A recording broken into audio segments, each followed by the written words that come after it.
¿Qué onda, racita? Nunca me presento, pero hoy sí lo voy a hacer. Mi nombre es Kevin Sosa y el día de hoy les voy a presentar mi proyecto final para la clase de Fundamentos de Psicoanálisis, el cual será la biografía de Sigmund Freud. Entonces, empecemos.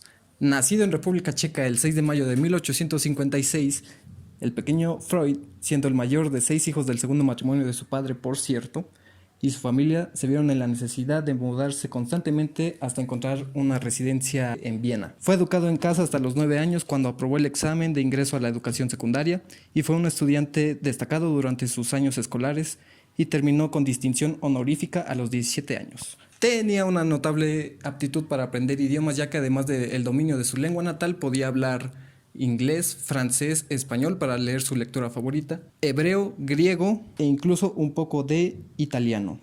Hay algo que este joven no haga bien. Al inicio de su formación tenía interés por estudiar derecho o algo que lo llevara a convertirse en un ministro o en un militar destacado, pero fue hasta después de leer un ensayo de este señor que decidió estudiar medicina, ya que encontró en la psicoterapia y la medicina el camino hacia los enigmas más grandes de la existencia humana. En 1885 fue profesor de la Universidad de Viena y ganó una beca para estudiar en París junto a Jean-Martin Charcot, y comenzó sus estudios sobre la histeria. Después de eso, el 14 de septiembre de 1886 contrajo matrimonio con su esposa Martha Bernays, con quien tuvo 6 hijos, y después se volvió médico privado en Viena. Pasando a 1893, publica estudios sobre la histeria, donde ya mostraba un claro inicio del psicoanálisis, del cual no hablaré en este video porque este es solo la biografía. Y después de 1895 a 1900 desarrolló los conceptos base de la teoría psicoanalítica, así como la práctica y su doctrina. En 1902 Freud fue nombrado profesor titular de la Universidad de Viena, y en 1910 creó la Asociación Psicoanalítica Internacional tras el inicio de la Primera Guerra Mundial, y abandonó la observación clínica y se concentró en la aplicación de su teoría a la religión, a la literatura, a la mitología,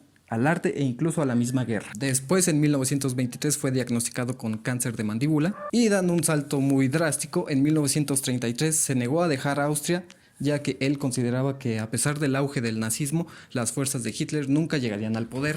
Más tarde, sus libros fueron quemados, sus hijos perseguidos y sus hermanas fueron llevadas a campos de concentración, donde lastimosamente murieron. Fue en 1938 que se decidió por dejar Austria y refugiarse en Londres junto a su hija Ana. Después de eso, tan solo un año después, en 1939, Sigmund Freud murió a la medianoche del 23 de septiembre de 1939 a causa del dolor que le causaba el cáncer de mandíbula, y se tomó la decisión de que fuera su amigo y médico de cabecera, Max Schur, quien le suministrara morfina para así terminar con su sufrimiento. Pásame un tequila, güey.